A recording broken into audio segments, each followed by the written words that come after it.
Bucks Report, Hang on, Buc you're not Wild. ready. Now you're live.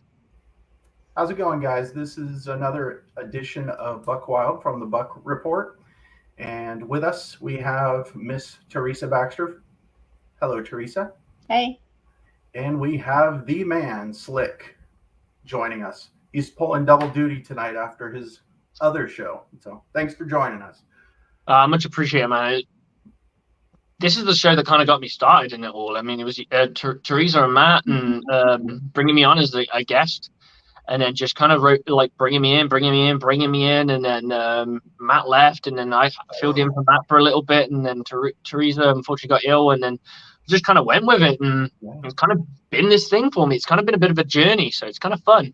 It's fun. It is very fun, and it's good to talk to you guys about Buccaneer football. People that I don't see on a regular basis. So I added a little something here, a little spice. I know there's usually a little meow at the end of this. So I put hit the like, strip the subscribe, and sack that comment button and 3 times on Sunday.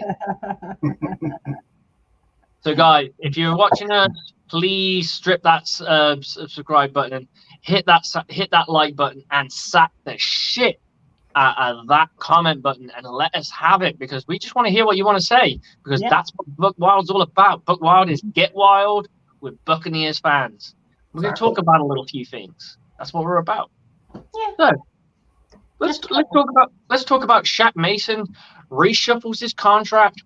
He goes from a $6.5 million deal that he was traded to our Tampa Bay Buccaneers, and then changes it to I believe he's got a 1.12 salary this year, and he has the rest of a 4.3 as a bonus. So we ended saving 1.3 on the salary cap.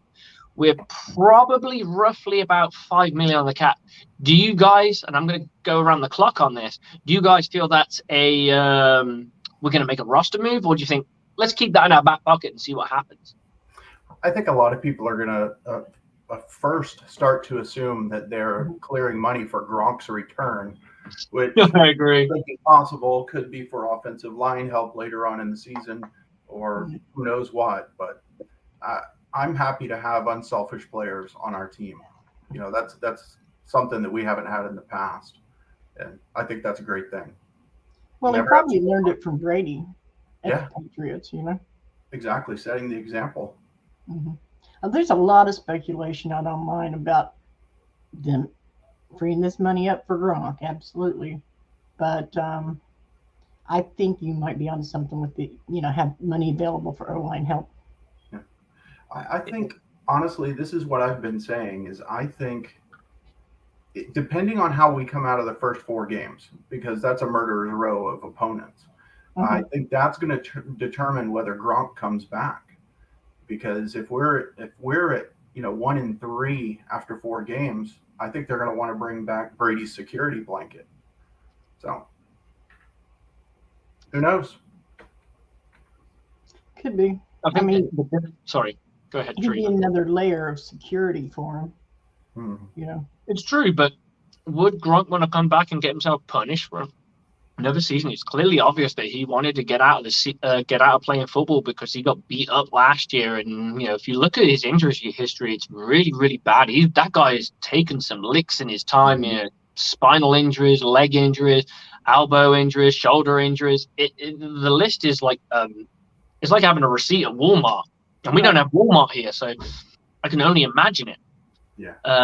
So for me, I like the O-line depth idea. I think just keep money, keep it in your back pocket, and if you need to use it, use it. If you don't need to use it, don't spend it. Because what happens if you go, Gronk, please come back, and you somehow persuade him to come back, and then you have O-line issues and you don't have tight end issues? I think we're going to be okay with Cameron Brate, personally. I mean, I was a bit skeptical to begin with, only because I wouldn't say he's unproven. He's never done a full season on his own. And then we get the appointment of Kyle Rudolph, who I was really happy with, because he was a 4-time captain with the Minnesota Vikings. He's also a man of the year, so he is a stand-up guy as all respects as a football player comes. That we got ourselves a cat there that can be a communicative guy. We got a guy who can lead by example. He's being a bit of an all-rounder as a tight end, he's not a great blocker. He's like a poor man's Gronk is the nicest way you could put it. I mean, that's a really harsh way of saying it, but he can block. He can receive the football. He just doesn't do it as well as. Sure. And we're now blessed. We drafted 2 guys. There's no rush to kind of push them into development. And the biggest thing for me, I've always said was, you got to remember, one's a 4th round pick and one's a 6th round pick. There's a reason why they were picked in those rounds. Probably because they're better blockers than they are receivers. Yeah. Then again, Brady was a 6th round pick. True, but how many times tell me how many 6th round picks hit and do what Tom Brady did? Not a lot, probably. Not often. Exactly. And that's my point. It's like, sometimes you come up money. Sometimes you do that. And that's why I find sometimes when people quibble over picks, like, oh, this guy's a 6th round pick, it doesn't mean anything. Most 6th round picks don't make the roster. They're usually on the practice squad. Right. So to us to have, I believe, most of our picks are on active roster. I do believe we may have one on the practice squad right now. I'm not too sure who that is off the top of my head, but we do have somebody. But most of our picks are on the active roster. So that says something about the coach's belief in this pick unit that they went with. Yeah, their drafting has gotten better over the years. I mean, we've drafted well. I did a thing where I used to read into what people said, like, oh, Jason Light's really bad at drafting. Jason Light's really bad at drafting. So one day I just went, you know what? Who's a successful team? And at the time it was the Seattle Seahawks.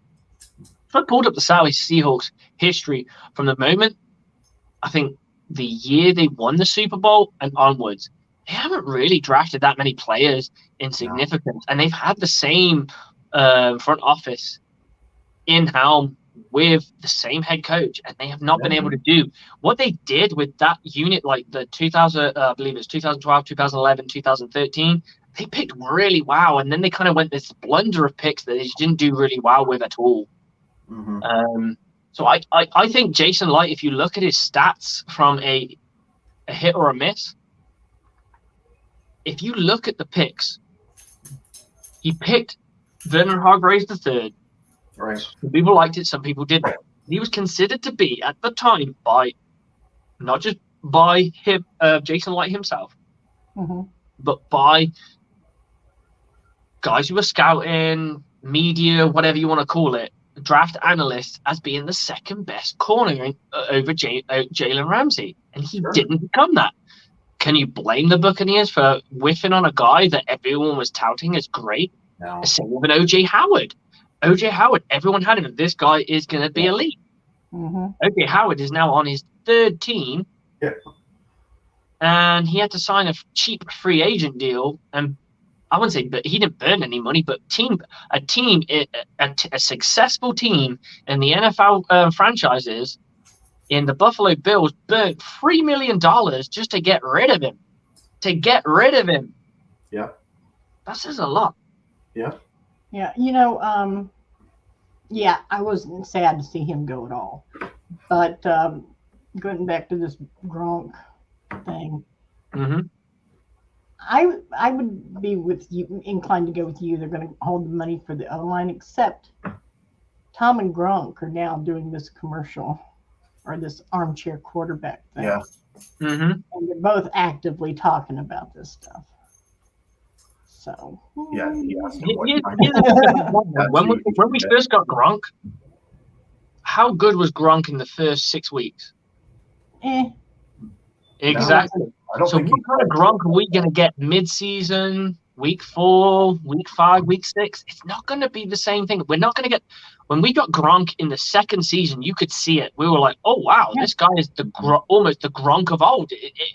I honestly, I would put money down. I'd mortgage my house and say, if Gronk was healthy the entire season, he would be the leading tight end in touchdowns and yards. I'd put money on it. Yeah. I agree with that. He got injured. It's been a bit of an MO on him in the past, but at the same time, what he can do. But are you going to get that Gronk, or are you going to get a Gronk who's been chilling on the shore with his lovely girlfriend, his fiance, drinking beers and having a good time, which is what he's about. That's what Gronk's about. And I don't hold it against him. He's in retirement. Why not? Yeah, The biggest thing I've absolutely. heard is a certain wide receiver, and I hate talking about New England players because I don't want to talk about them because New England players, New England fans join our fan fan base, and they think they know football better than we do, and they haven't suffered like we have. They really don't know what it's like. They went through their times. But if you're my age, they probably haven't. Yeah, your age, they haven't. But Yeah. I remember before they had that. Okay, so would you, if you were saying the target audience for the NFL would be 30? 30s. 30s? My age, yeah? Yeah. Most of those don't know what pain is. Yeah. Right. They don't know what pain is or watching a team lose out every season. So, well, it's also gotten to the point to where, people follow players now because of that, because they want. I disagree, and I've got a great comment on this, but let me finish your thought because I got a great comeback on that. Go for it. No, you go for it. Oh, okay. No, it's this age, in that 20 to 30 range, they are looking for instant gratification. Where Teresa and I, who are in our, later years, we've seen the Bucs go through, the hard times. We've stuck by them. And I just don't think that the kids nowadays are there for that. They don't have patience. Absolutely. That's the nail. But when someone turns around to me and says, "Oh, I'm a fan of Tom Brady," this is the biggest thing that people turn around to me and say. And I'm gonna call bullshit on this because Tom Brady wasn't a big guy coming out of. There's a reason he was drafted in the 6th round. Yeah, he wasn't a big name. So when you turn around to me and say, "Oh, I'm a big Tom Brady fan," no, you're a big Tom Brady fan when he was winning. That's fine. That's fine. But just admit it.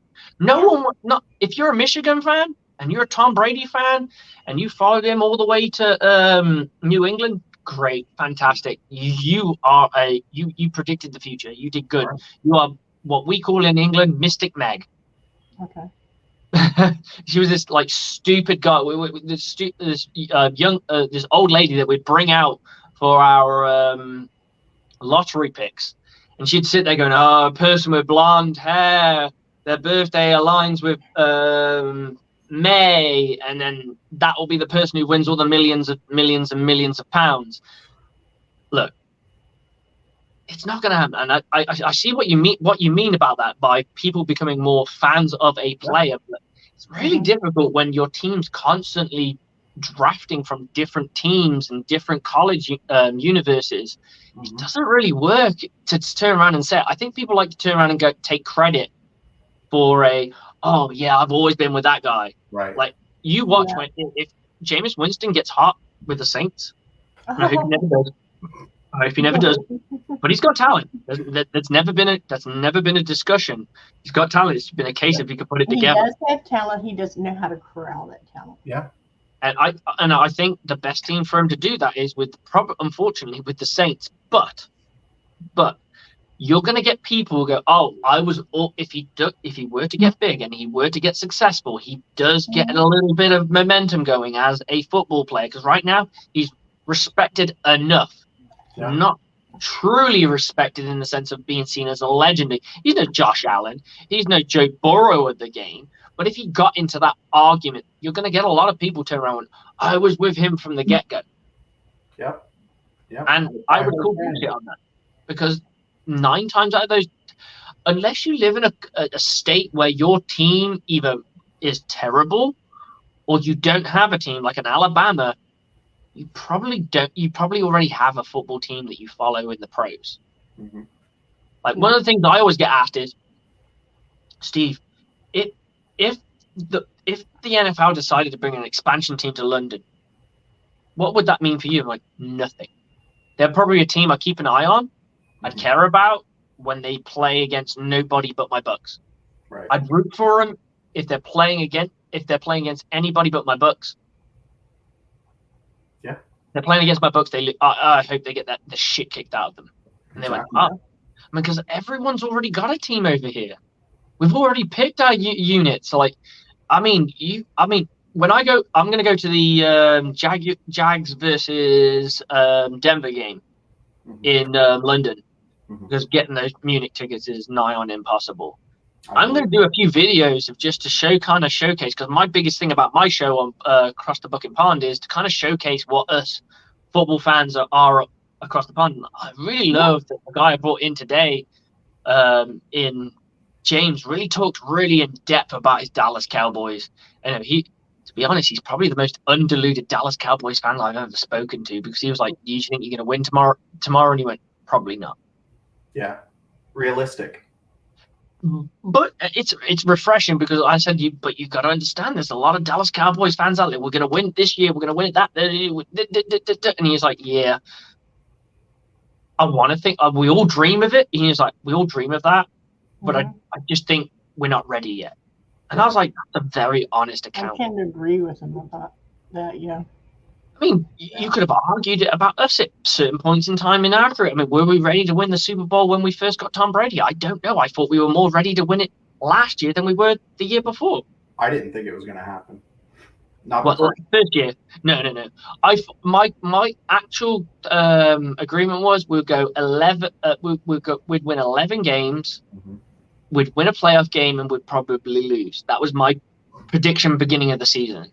And in the second season, I was like, "That's when we'll take off. That's when we'll go 13-4, and we'll go all the way." Because it takes time to all this stuff to marinate. It takes time for all this thing to build. So we've got a couple of comments here. I do apologize. I just want to go through a couple of these people, because I don't want them to get lost in it. The worst thing you can do is you comment and then no one replies to you, or no one takes notice of you. So we've got Christian Cole, who says, "Hey guys and gal." Hey, Chris Cole's on every show. He just pops up all the time. He's like a Jack in a Box or a Chris in a Box.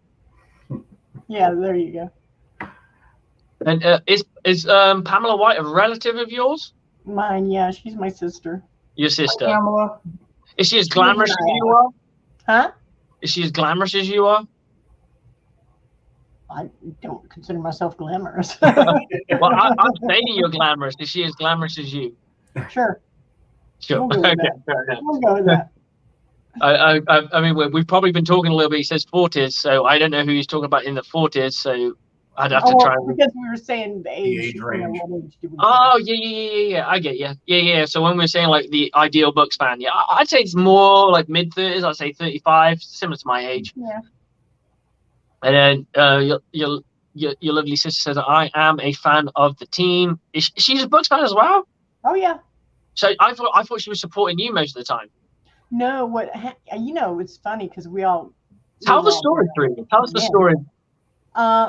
Pam actually sat out in line during the first playoff game to get tickets, and she had a great spot as like 15th, and so we went up and relieved her after a while, because I mean, you're outside the stadium, it was cold for Tampa, and they had this fire going, it was great. And then we got our tickets, and we were golden, we were happy. But yeah, she sat out there for about a day and a half, 2 days, something. Was that the last season or the season before? That was the first time we ever went to a playoff. That was back in the 70s or 80s. It's Philadelphia. Oh, okay. Sorry, you didn't allude to that, so I just assumed it was like last year. No. They don't do that. You wouldn't do that now? I'm going to ask Pam, would you do that again? If the Buccaneers get to a home playoff, would you line up like that again? By the way, she lives in Iowa. The answer to that has just been answered. I wasted my breath. Well, she could get somebody out there though with some lawnmowers and take out some of that corn and go ahead and build a stadium. Christian Cole joins us again with New England are on a Mac Jones train right now. To be honest, I don't see that much about him. I think he's okay. There's a lot yet to be seen out of Mac Jones, in my opinion. Yeah. I don't think he's bad. I really don't. I think what they got out of him was good value, but there's more to be seen. And I think we're going to see more guys take a bigger step than Mac Jones. I think Mac Jones took a great step to begin with, and he's going to stand still now. And everyone else. Everybody's got film on him now. Exactly. I mean, there's film on everyone, but at the same time, Mac Jones plays a certain way, I think, personally. Yep. No, not to close. All right, this is when I really wish I get these things when they go at the time, and I do apologize because I do believe my co-hosts don't get to see all these. Is that correct? No, I can see them. I can't do anything with them. I think that, Right. I Okay. think that is close to. I think that is in response to your question about is she fabulous? I see now because I can see all the others. Is like, yes, I would if I was in Tampa. Okay, I get that. Okay, that's cool. Pamela, I'd line up with you two because if I could, I would, but it's probably not going to happen. My wife's probably not going to let me. She'll be like, "You got babies to Hey, look tell at." her you need to come to Atlanta for the tailgate. You get your butt up 75 and come to the tailgate. We'll all meet there. I like that idea, but unfortunately, I think my wife wants to go to Hell Orlando. of a tailgate. Well, this year it's right after Christmas though, so I don't think Wow. so. I don't know what We are actually coming to America in 2024. Are you? Yeah, it'll Oh. be our decade anniversary, and it'd be a decade since we were last in America, so it'll be kind of cool. And the idea is to kind of me to partake a game on my own and just kind of like embed myself in like the whole tailgate thing. And just kind of socialize with everyone, and the second game kind of like do with the family. Yeah. But the last I looked at my son and daughter, yeah, I don't think they can handle a full game. It's great when they can go off and color and play and do and exactly. And the heat too. Yeah, YouTube and all that kind of stuff. I think kind of making them watch an NFL football game will probably kill them. Yeah, until I wouldn't take them until they started watching the football game with you at the house. I mean, they watch, but they just don't. They're not attentive to it, if you know what I mean. Mm-hmm. Yeah, because they could be watching it and all of a sudden squirrel. Some on YouTube is new to us. So we got a little bit of news about numbers. I mean, I don't know if everyone knows about numbers. So Julio Jones has finally picked himself a number. He's changed it. Yeah, here we go. Have you got the? You got. I can see. Is that a 6 on it? Nah, just the name. That's cool though. Yeah. I wish I could have one of them. I tell you what, the hardest thing to get off in England. I got Brady on right now. Nice. The hardest thing to get hold of in the UK is creamsicle stuff. Really difficult. Here too. You really have to seek it out. No caps, no hats, no nothing. Absolutely really difficult. They have a small assortment at the stadium, but that's pretty much all you see. And this is one of the things that we talk about creamsicle, and we talk about our owners. Is there a reason why a couple of guys that we've spoken about as Bucs fans that haven't really gone into the Ring of Honor over, say, and I mean, don't mean to be harsh because I like the guy and I'm a huge fan of his, in Bruce Arians, who gets to walk in first year and he walks straight into the Ring of Honor, and there are I think a lot of people. I think the reason that they have, not put any legends in lately